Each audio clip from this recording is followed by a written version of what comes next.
What is up, everybody? Tanner with another video. Hope you're all having a great day. Today we are doing a Q&A. I put on my Instagram stories for you guys to send me some questions and store reviews because I want to make a separate video for that.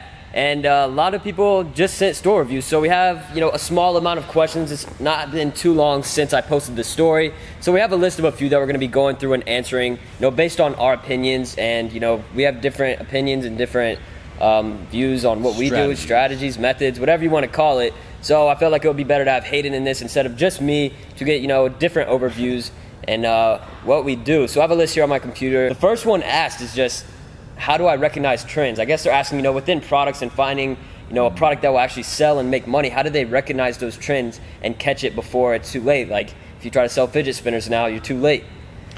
Yeah, I mean, there's trends that come and go. The first thing that popped up into my head, because I haven't read these questions, first thing that just popped up in my head when you said that is if I see it at least 2 to 3 times in like a shorter time frame, and I've never seen it before. So a lot of this comes from me whenever I'm like looking at Instagram ads, Instagram influencers, and just on Facebook. So whenever I'm seeing something more than once, like in a shorter time frame, to the point where I'm like, wait a minute, I just saw that and I've never seen it, usually right away, like I don't always register, I'm not a perfect person. I'm not always like, yo, I gotta go drop ship that or look into it. I don't always remember that. That'd be weird. So sometimes though it clicks, I'm like, okay, if I keep seeing it, let me look at this on AliExpress. Let's just see what people are doing. Are there any accounts out there for that? What are they selling, Yeah, also it's just like, combining it with things that are relatable in today's society with younger people, older people, whatever it is. Like today I found a product, I was just scrolling through Instagram, I saw someone, I saw it posted there, and it's something that a lot of people have, but this was an accessory to that item. I was like, that could actually do pretty well. And I looked into it a little bit, gonna test it and see what happens. Banger product. But it's really just something, you have to find it by seeing what's relatable and always something that has a decent profit margin. Of course, people always ask me, how do I make a higher profit margin? You're in charge, they're like, it only has a $5 margin. You can charge more. You just have to create that perceived value within your ads. Exactly. Yeah, look at Gucci. I mean, those shirts, they might be nice shirts. Maybe they cost $40, $50, but at the end of the day, like, not many other brands can go out there selling a shirt for 500 bucks or literally okay, these are good, but like, if you took off this color, this would be the crappiest, like, viewed whatever sandal slipper ever. And it would probably cost like 20 bucks to make or less. Less, guarantee it. And it's like, it's ridiculous. Even if they use really nice materials, it's still just like rubber.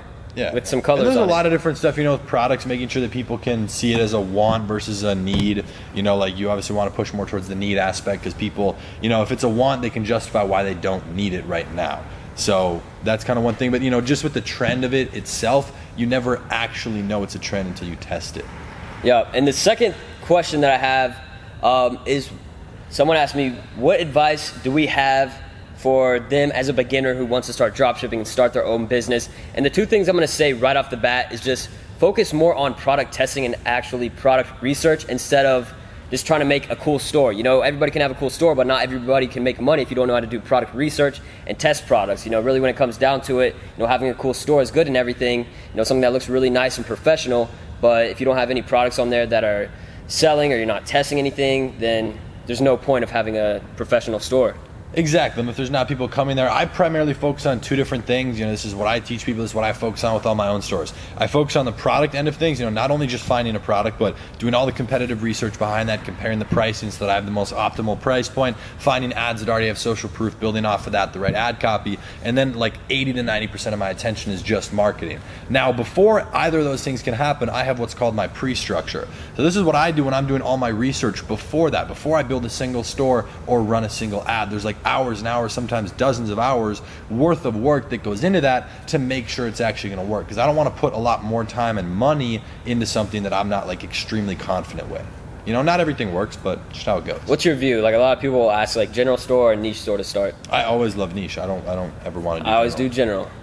Way better in my opinion, because you don't have to, you don't have, it's 2 different viewpoints. Like I said at the beginning, it's just like, I see as a general store from the beginning is just, you have such a wide variety, because when you're product test or doing product research, it's a lot easier to just find a bunch of random products instead of trying to find things within a specific niche. That's why I have my pre-structure. Filters that down. No, and like at the end of the day, I mean, I'll make single product stores like back to back to back to back to separate all of that if I need to. I don't usually need to because usually not all of them are that good.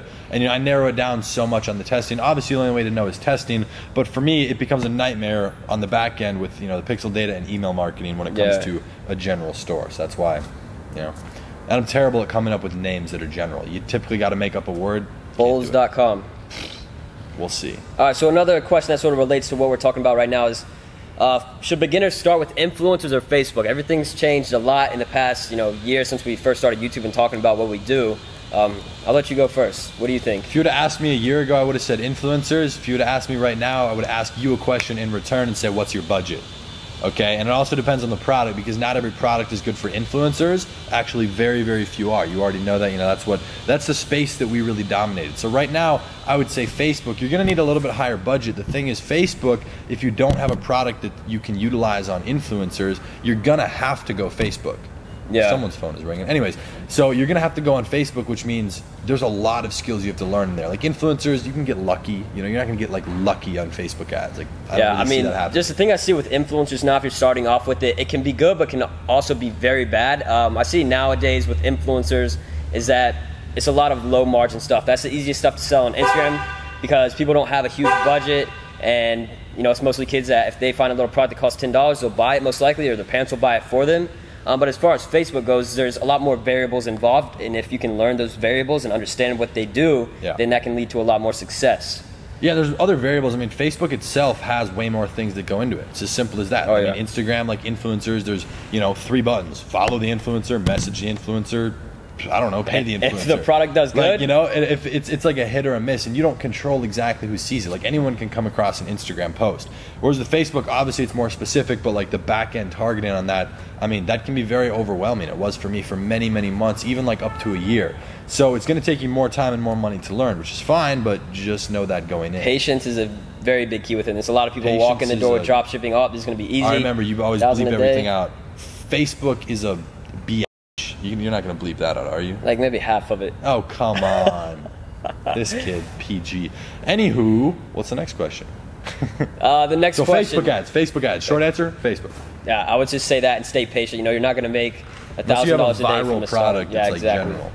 And that's another thing with influencers is like, if you have a good product, you keep buying ads. They notice that. They know what dropshipping is. They'll steal your product. Yeah, and influencers, that is iffy. But it is what it is.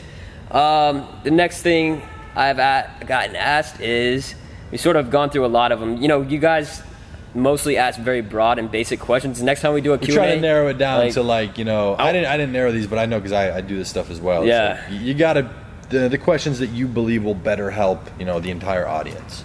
So I don't know. This is more just a logistical question: is how do you set up payments on Shopify without an LLC? That's a very simple answer. Is just you set it up. You set it up as an individual / sole proprietor. Social security number if you're 18 or older. If not, someone that's. It's really that simple. Like, I'm not 18. How to get around it? You don't get someone who's 18. It's as simple as that. You can look that up. There's no way around the rule. Done. Friends, parents. If you need tax advice or legal advice, talk to someone who can give you that, because we actually can't legally give that to you. We're not lawyers. We're not accountants. Bumblebee on your screen. Get out of here. Oh, he's on the camera now. He's on the mic. You guys take him. Anyways, what are we gonna? Oh, store reviews. That's not in this video. That's in a separate video. You guys have to watch that. That's where I'm very interested for that. We got a lot of I know people are now starting to build stores very differently than they used to. So that'll be fun. But there's definitely got to be one good question on there. No, just like perfect advice for starting my first store. That is way too broad. Which is exactly why he didn't. That's why I didn't ask. This question was any tips on Facebook ads. Any tips on Facebook ads? It's so broad. Exactly. I'm going to give advice on that question. Don't ever ask that question. Not because it's not I wouldn't view it as a good question. You're curious, that's a good thing. But you need to get specific. Like there's a billion, I can't even answer. I wouldn't even know where to start. Yeah, I mean, I can say something like on your first store, don't focus too much on the store. Yeah. But then people always take that so, black or white, where there is a middle area. They're like, so make the store, spend 5 minutes on it. Oh, you gotta bleep that out. And then it's like, they spend so much time either on that or no time on it. Make a good store and then focus on what's actually important. Yeah, exactly. And it's just like, even anybody, I'll be on a live stream and I'll be like, all right, ask me any questions about Facebook ads, influencers, whatever, and people just comment, I want advice on Facebook ads. Be more specific. Be logical, and here's what I always say. When it comes to someone asking you to ask them a question, you're gonna get an answer if they see that, or if it whatever aligns. So be selfish with it, because if you get the chance to actually have it answered by that person that you wanted to know the answer from, you want it to be as specific, as direct, as practical, and as helpful to you as possible. Yeah. Like, again, you have to bleep this out. Like everybody else, when it comes to asking your question, it's for you.